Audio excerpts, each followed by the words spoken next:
Bem, diferente de muita gente que já assistiu esse filme, eu nunca tinha assistido Todos os Cães Merecem o Céu. E, na verdade, dos filmes do Don Bluth, os únicos que eu assisti, na verdade que eu meio que lembro de ter assistido, são Em Busca do Vale Encantado e Fievel, que, pra ser sincero, eu nem tenho certeza se eu assisti esse filme mesmo, porque eu só lembro de algumas coisas perdidas que eu vi passar na TV quando eu era criança. Porém, quando eu tava sem nada pra fazer e olhando alguns TikToks perdidos, eu acabei encontrando esse filme em específico. E, pra ser sincero, eu fiquei bem surpreso com o que eu vi, porque Todos os Cães Merecem o Céu tem muita coisa pra se falar, principalmente sobre os seus bastidores, porque esse filme é rodeado de coisa pesada. Ele é tão sinistro que diversas cenas precisaram ser cortadas para esse filme continuar tendo classificação livre. Hoje eu vou estar falando de Todos os Cães Merecem o Céu, de 1989.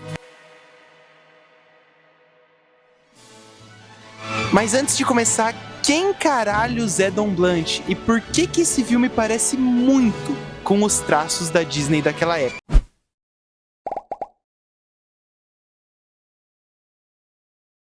Amador e diretor que trabalhou por mais de 20 anos no estúdio da Disney. Após a sua saída, ele dirigiu Fievel, um conto americano, e Em Busca do Vale Encantado, que é um dos filmes mais famosos dele. Ambos os filmes foram feitos por Steven Spielberg. Em sequência, o Bluth montou uma produtora e finalmente fez Todos os Cães Merecem o Céu, de 1989. O roteiro também foi escrito por Ken Cromar e Gary Goldman.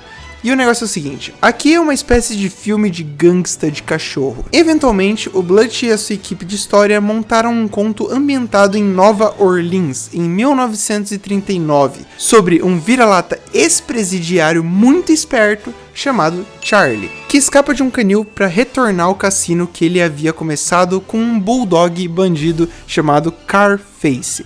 Referência direta ao Scarface. Só que é uma pena que isso acabou se perdendo na dublagem. E aqui a gente teve o Carface, né, com o nome de Cicatriz. E isso é uma das coisas que a dublagem infelizmente acabou perdendo, né? Porque essa referência é muito boa, ainda mais pra um filme que tá se pagando de um filme gangster de cachorro. O Cicatriz, no entanto, não tem muito interesse de dividir o lucro do cassino com o Charlie. E, na real, ele até procura um jeito de apagar o nosso protagonista.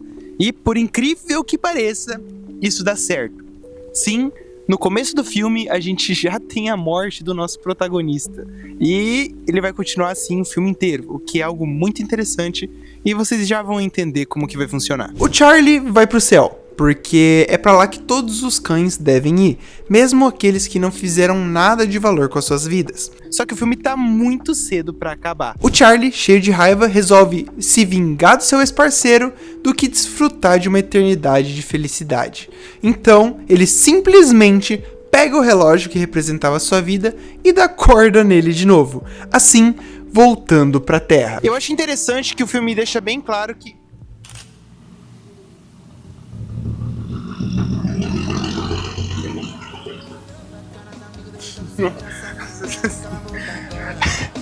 eu acho bem claro que o filme toda hora... O que é isso? Eu acho muito interessante que o filme toda hora deixa bem claro que o Charlie nunca voltou à vida. Ele sempre tá reforçando, né? O relógio sempre acaba falando, a voz que tá no relógio, que se ele continuar com isso, continuar dando corda no relógio que controla a vida dele, ele nunca mais vai poder ir pro céu. Sinistro, né? Voltando à vida, o Charlie acaba envolvendo um velho amigo chamado Sarnento para sequestrar uma garotinha humana que o Cicatriz mantinha escondida no cassino. A Ana Maria, a garotinha, ela tem a habilidade de falar com os animais, de todas as espécies. E isso, na real, tem sido uma bênção pro Cicatriz, porque assim ele conseguia consertar os resultados das corridas de ratos, que são a maior atração do seu cassino, por conta das apostas. Fazendo isso, ele conseguia lavar o dinheiro de todo mundo. Fugindo com a garota, o Charlie e o Sarnento prometem pra ela ser uma espécie de Robin Hood pra Ana Maria. Com a ajuda dela, eles roubariam o dinheiro dos ricos pra dar pros pobres, e além disso, achariam uma família pra menina. Mas não é assim que funciona, e a vingança do Charlie tá bem longe de ser igual o que ele prometeu pra Ana Maria. E na real, isso é algo bem positivo, porque o Charlie, ele é um personagem podre. E é muito interessante essa dualidade que a gente tem, porque numa época em que os protagonistas são todos preto e brancos, sempre bonzinhos ou sempre malzinhos, a gente vê um personagem interesseiro. Essa é a forma perfeita de categorizar o Charlie. Ele é interesseiro, ele tem remorso, ele tá afim da sua vingança, ele quer se dar bem, entendeu? Ele não tá ali porque ele é 100% mal, mas ele também não é 100% bom. Ele vai fazer o que for preciso para conseguir o objetivo dele, até mesmo enganar os seus amigos. É muito interessante como nos anos 90 e nesses filmes alternativos ainda hoje em dia, a gente consegue ver personagens dimensionais e como eles meio que são realistas, sabe? Eles não são 100% aquilo que é escrito para eles. E esse é o caso. Principalmente com o Charlie, os outros nem tanto assim. Hoje em dia, geralmente o protagonista é só alguém bobo de bom coração. Mas aqui não, a gente tem de tudo. Armas, roubo, morte, céu, inferno, lavagem de dinheiro, gangsters e assim por diante. É algo doido de pensar que tem tudo isso nesse filme, mas ainda assim, bem interessante.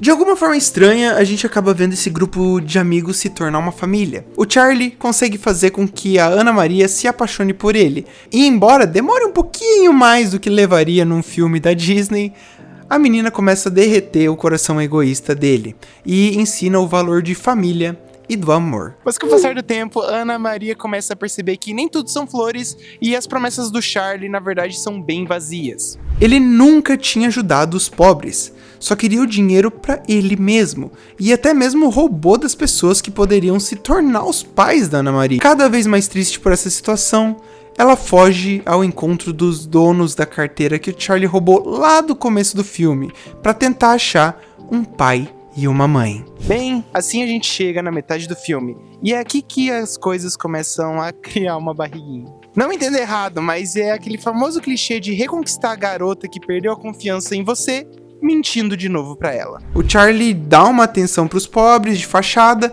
pra que ela não vá embora de novo, e ele perca mais dinheiro. Só que ela descobre os planos do seu amigo ouvindo uma conversa de fundo, o que na real é uma cena bem triste.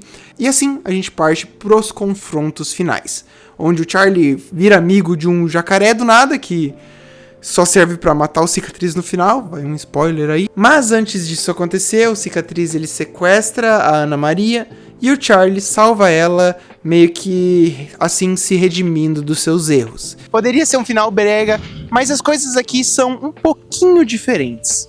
O Charlie na luta final acaba perdendo seu relógio para salvar a menina, levando finalmente a sua morte. A gente tem direito até algumas cenas grotescas do capeta trazendo ele para se despedir da menina e finalmente ter o seu sofrimento eterno.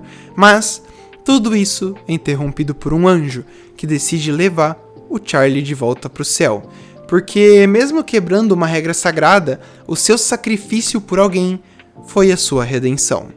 E assim, a gente chega provavelmente à parte mais triste do filme inteiro, a despedida dos nossos protagonistas. Eu acabei não comentando no começo do vídeo, mas saber os bastidores desse filme afeta completamente a sua experiência e a sua relação com os personagens. Pra quem não sabe, perto do filme terminar suas gravações, a dubladora que faz a Ana Maria foi morta pelo seu pai. E o dublador do Charlie, ele ainda precisava gravar algumas cenas, entre elas, essa cena da despedida. Por não conseguir superar isso, o dublador do Charlie precisou refazer essa cena 26 vezes. E saber disso e ver que essa despedida foi a última coisa que ela gravou em vida, deixa tudo isso ainda mais pesado. Você até consegue perceber uma diferença entre o tom do choro pro tom da animação, porque na animação claramente não é um choro tão preciso quanto foi na voz, porque isso ali é uma dor de uma pessoa de verdade. E isso foi Todos os Cães Merecem o Céu.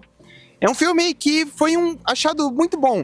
Eu tenho alguns pontos negativos com ele e pontos positivos. A história é muito boa, muito interessante. Óbvio, né? A gente tem todo o que acabou acontecendo no background, que deixa o filme ainda mais melancólico. Como eu falei, ele precisou ser cortado diversas vezes para poder ver a luz do dia, como, né, uma animação livre, porque a ideia era realmente fazer algo mais pesado.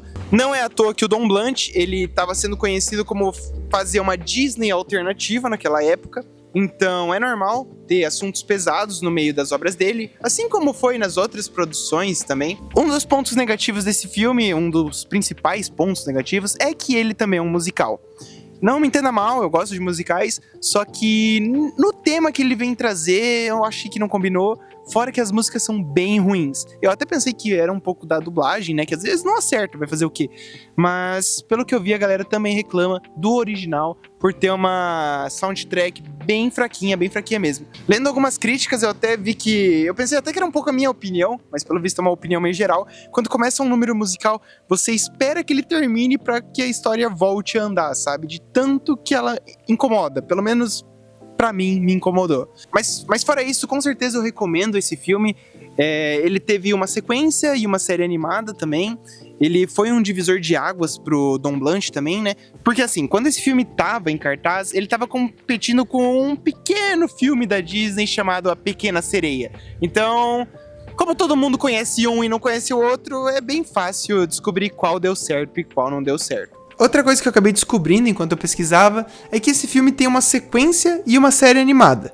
Eu não fui muito atrás delas e resolvi deixar esse vídeo focado apenas no primeiro, porque ele meio que é o principal de tudo isso aqui. As continuações não são tão bem vistas assim pelo público, a nota delas é bem menor também, então já é muita coisa pra esse vídeo aqui, eu não quero um vídeo tão longo assim. Como eu falei, eu não acho que elas vão ser melhor que esse filme, mas se vocês quiserem, eu posso tentar trazer elas aqui e falar um pouquinho sobre. Todos os créditos de pesquisa estão na descrição, créditos de música utilizadas e tudo mais como sempre. O servidor do Discord está na descrição se você quiser ter uma interação melhor com a gente. Eu sempre tô mandando as coisas que eu tô assistindo lá, spoilers das produções dos vídeos.